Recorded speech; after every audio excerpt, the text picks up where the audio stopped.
Good afternoon, everybody. It is a hot as hell day here in Nashville, Tennessee. You would think by now in October it would have cooled off and we'd be getting into some pumpkin carving and those cool morning air and now I'm fucking up too. You know what?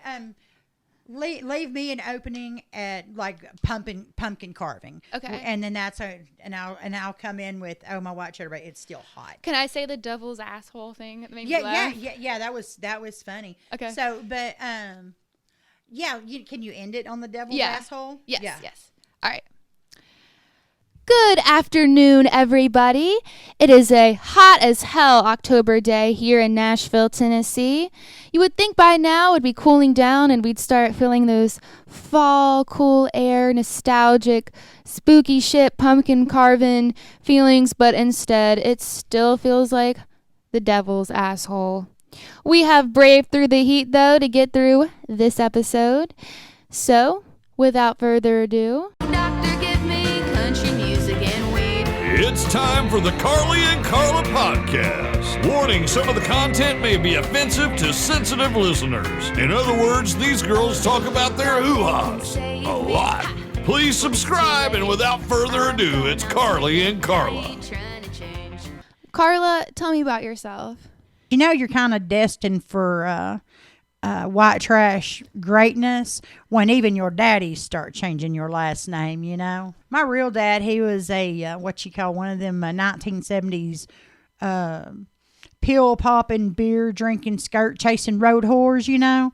And my mom really just wanted somebody to pay the rent, so they divorced, and then my mom remarried, and I had my stepdad.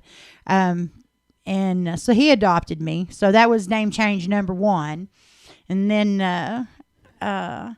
after he died, when I was in the 8th grade, I developed them, real bad daddy issues. And it was pretty pathetic because at 23, I had not been married yet, and I did not have any kids. And I thought I was an old fucking maid.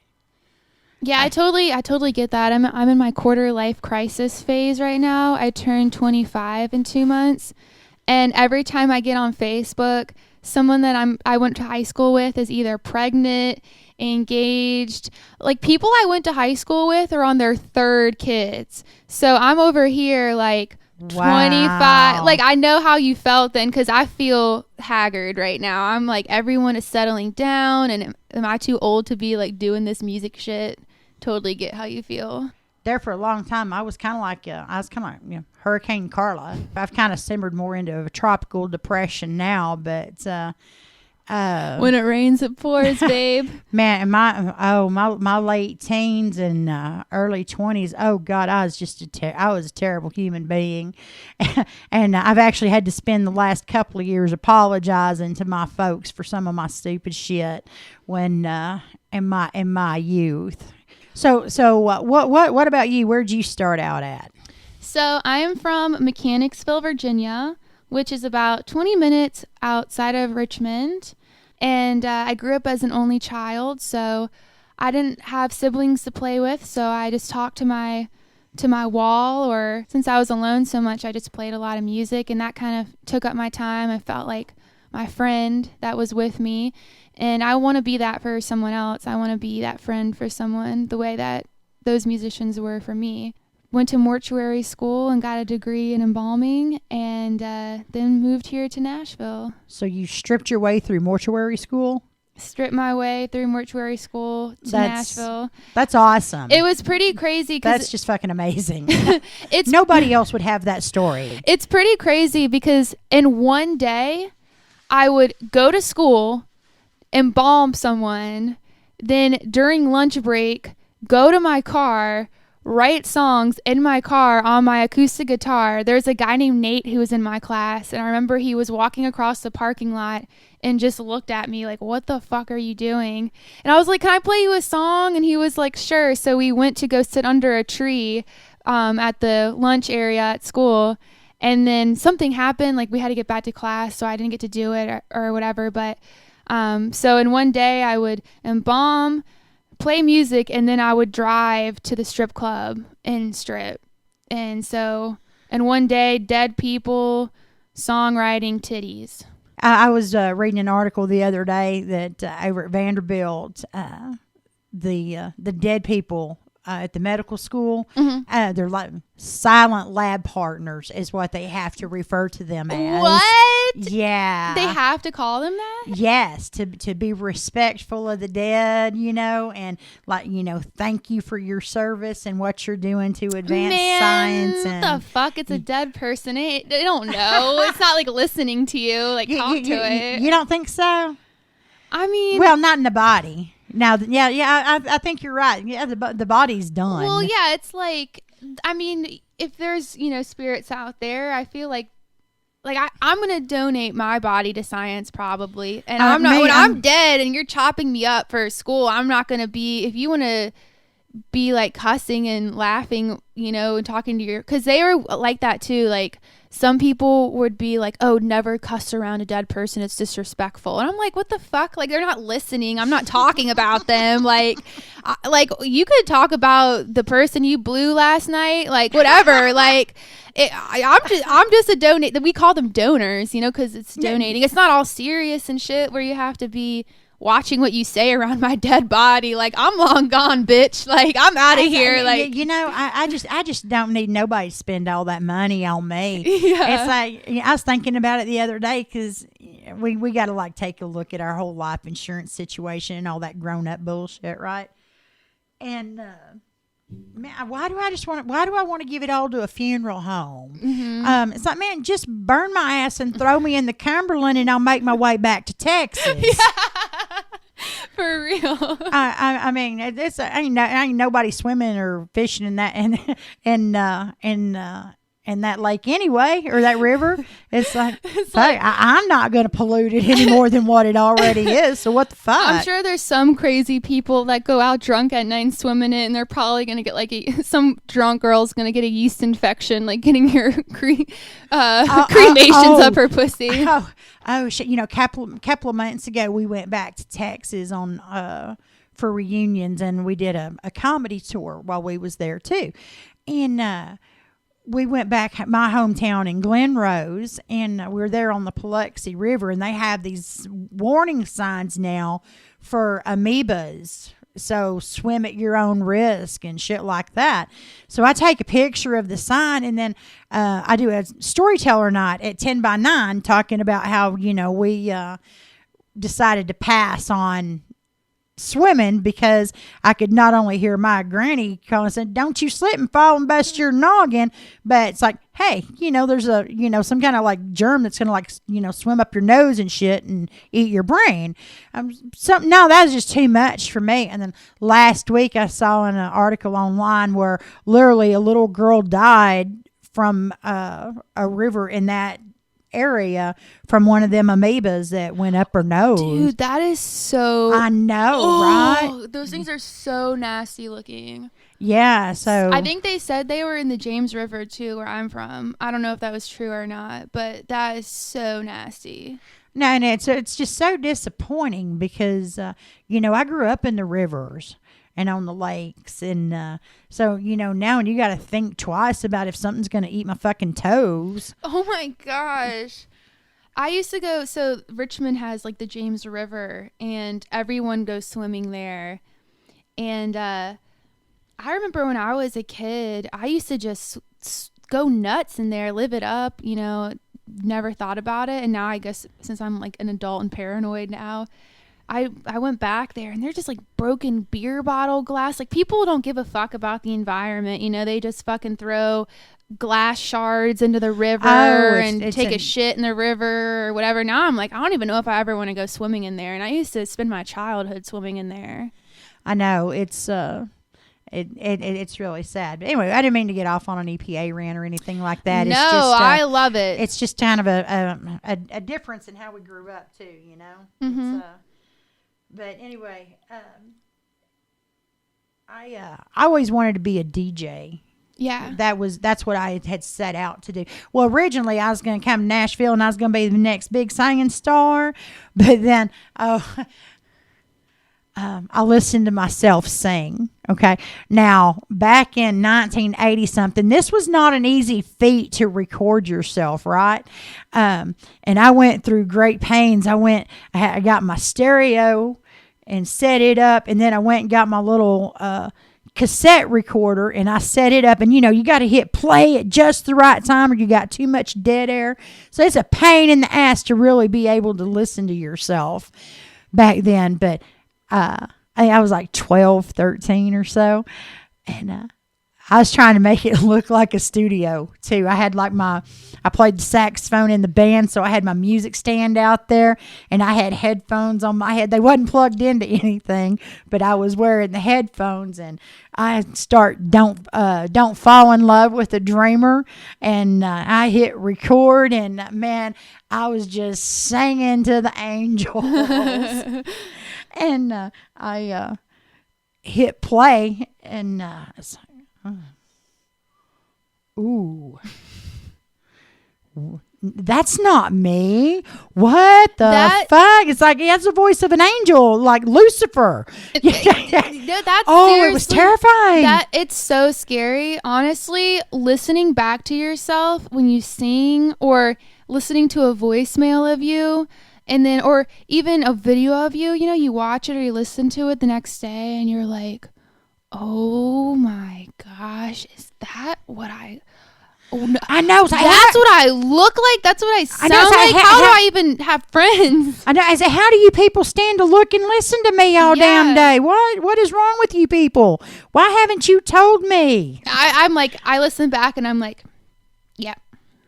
That's why that guy broke up with me. Now I understand why. Now I get it. It's all so clear now. Exactly. But in that Tuesday afternoon, my hopes and dreams were just shot to hell. This was at the DJ place? No, this was when I discovered I couldn't sing. Oh, yeah. Yeah, so I'm like, well, if I can't sing, then I'll just talk to singers. And so I went to broadcasting school and everything, and got me my first DJ gig at an AM station in Sherman, Texas, KTXO. I actually found the station in the Yellow Pages because, well, that's how you found stuff then, and it said Country AM. Hey, WSM, I can do that shit, right? Just, as first step to get there. And I get the job. He listens to my tapes and stuff, and they start me off with the weekend shows, and I'm looking through the catalogs, and I'm like, where's some music? And we've switched formats. We're Southern gospel now. It's like, oh fuck. I have been running off with wrestlers, for fuck's sake. I know, you've been fucking wrestlers and doing laundry with feathers on them. Yeah. Now this? I know. I guess somebody thought I needed a little Jesus in my life. Yeah, it was some kind of sign or something. I don't know, but I was starving to death. I just minimum wage. I think it was like 10, 12 hours a week, some kind of shit. And then I had a bullshit waitress job during the week that I just fucking hated with a passion. So I called my mom to come home. And why did you hate the waitressing job? Well, there's this cunt that, she was a troubled girl, let's just say that. And just felt compelled to be mean to everybody. And she's just a bitch for no reason. And just made my life a living hell. And I don't know what the fuck I ever did to her besides be cute. Mm-hmm. And so, yeah, that's, when and that hoe waitress restaurant type environment, there's some of them there that's pretty easy picking. Yeah. And I was not one of them. She was. But anyway, she's probably still there to this day. I'm not. Honestly, I think everybody should have a job in the service industry for at least 2 months. I think the whole world would change because so many people don't realize the bullshit you go through being a server or a bartender, or just like even at my job, like I'm a door girl at a strip club, but just that industry, you just see how much of assholes people are. Like, people are just horrible. Such dicks. And people who've never worked for tips before, like, they don't get, you really work for tips, you know? And I worked at a truck stop buffet when I was 18 in a town called Ashland outside of Richmond. And you would have families come in, and the babies are ripping salt packets open and throwing them. Hey, it's so cute. And just leave a fucking mess everywhere and $1 tip. And, you know, you make, what, like $2.13 an hour as a server? Like, you really see how shitty some people are. Oh, the my gosh. The Pentecostals at the Denny's in Sherman. Holy hell. These homely looking women with no makeup and hair, you know, just like laying there, and they got these long skirts on, and their kids are dicks. Oh yeah, people they're like, we just got back from church, and you know, and their kids are making a fucking mess and crumbling crackers on the floor, and they leave fucking change. Oh yeah, it's like, I know that fat lump of flesh that came out of your fucking pussy seems like God's gift to earth to you, but for us cleaning up after them, I don't fucking think your kid is cute. Tell your kid to shut the fuck up, stop knocking its drink all over the table, and just destroying everything in sight. It's not cute. It's really not. And I think everyone should go into the service industry, and you will see, like, if you are a server, bartender, ever worked in this type of industry, you will know exactly what I'm talking about. And then there'll be people who talk you up, and I've had guys before, being a girl server, I've had guys before who would be like, so are you gonna give me your number? And I'm like, no. And they're like, I would have left a bigger tip, but here's like a couple dollars after I just waited on you for like an hour and a half and listened to your bullshit. Like, yeah, fuck you. Yeah, and you know, laughed at your stupid jokes. Yeah, you know? for real. Yeah. But oh shit, yeah. I was starving to death, so I decided I was just going to learn how to, you know, type and have kids. And well, actually, you know, I went in the Navy first, okay, and I got like kicked out of boot camp. But after I got back from I got kicked out of the Navy because I had bad knees. Who would think that the Navy, of all places, would have a problem with the woman spending too much time on them? Exactly. Yeah, I served my country. So that's when I decided I went to work for a security company. I went back to school, and I was trying to do good. And but I had a boyfriend, and I was working at a security company, and was, you know, feeling I was optimistic at the time, and until I wasn't. You told me this story a couple weeks ago, and I want you to tell them because I really loved it. You talked about how when you gave up on the country disc jockey thing, that you went home and had kids, and then you had, you know, the laundry made, and everything was perfect all the time because you felt like that's what you thought life was about. And then you went out one night not too long ago, and you just, for the first time ever, you left your laundry on the ground. Or can you tell that story? Because I really like that story. I thought that was a really cool story. You know, I had for years, I had just done what, like you said, what I thought I was supposed to do. I'd get married and divorced and have a kid, and get married, try it again, and have a kid and buy a minivan, and not necessarily all in that order.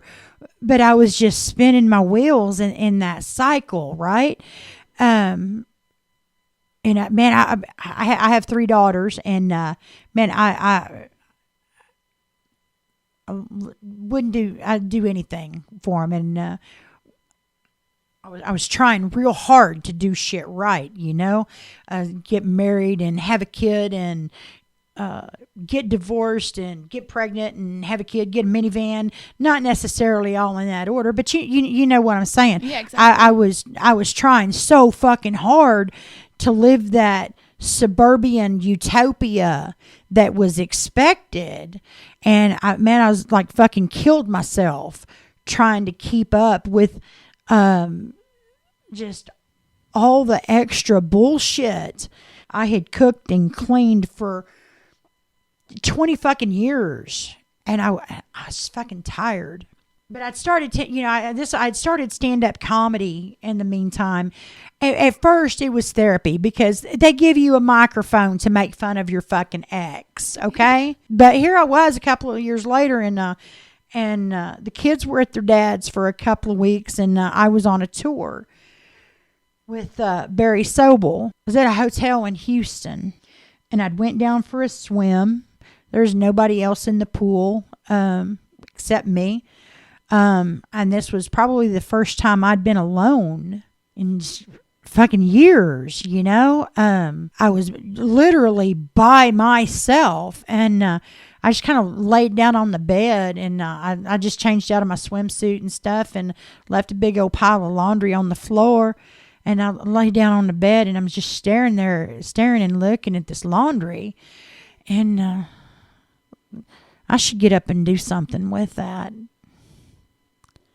You know what? I don't fucking have to. I do not give a fuck if that laundry is on the fucking floor. It can fucking stay there until I am just goddamn good and ready to do something about it. My fucks were broken at that point, and the fucks were broken. Yeah, all of them. They were smashed like smithereens. I just smashed the fucks, smashed the fuck out of the fuck, and it was just amazing. Within the next couple of months, I met Tim, and we were touring together, and a year later I'm in Nashville.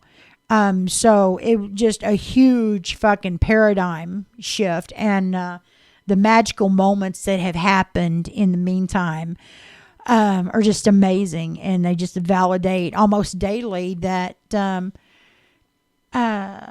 there are some things that I would have liked to have done better in my life, but I'm living my absolute best plan B right now, you know? Honestly, I really like living your best plan B, because sometimes plan A doesn't pan out, you know, and I think there's a lot of pressure on us to do plan A, get plan A perfect, and I feel like it's devastating.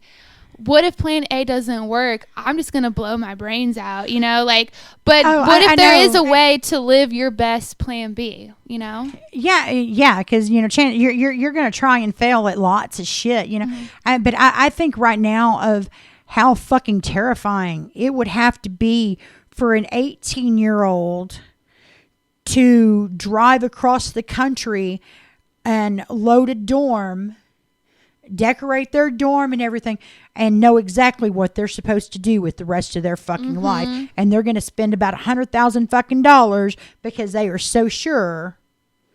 And, you know, it's like they end up with, you know, debt that's of no use whatsoever because they didn't finish school because they fucking freaked out. Yeah, or they continued through it and spent all this money on this degree, and now they have this degree and they're sitting in their house like, what the fuck? I don't want to do this. I hate this. I want to do something else, and I'm broke now, you know? Exactly. You know, Jamie Kennedy has this amazing bit on YouTube about student loan debt, and he's like, you know what, if you're going to spend $100,000 on an education, why don't you just like watch fuck tons of YouTube and go buy some books for about maybe $2,000, and then use, you know, the other $98,000 to buy a car and start up your own fucking business. Exactly, for real. I mean, this whole why do you want to spend $100,000 to make $40,000 a year? Exactly. I mean, you're 4 years just getting in the black. Even in my like mortuary school, we had to, you know, get our textbooks every semester, and those books, I mean, we would have to get at least 5 different books, and I don't know, they would probably be at least like $50 each, and then you only use one of the books. So you spend money on all these books that you don't use, and then they're like, that's because of the school. You could sell them back, and here's $5. Yeah. Like, that doesn't do shit.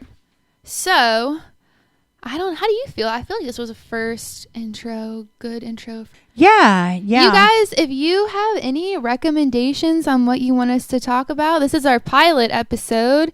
So, we're just bullshitting. We're just bullshitting. You can get to know us, and I would love some questions. I like juicy questions. So if anyone wants to send in some type of juicy questions for us to answer, or anything really, if you got some relationship advice, yes, anything, because what we love is Karla is double my age and she has a lot more experience than I do, so you get like Mama Karla advice right here. Yeah, you know the kids do love me.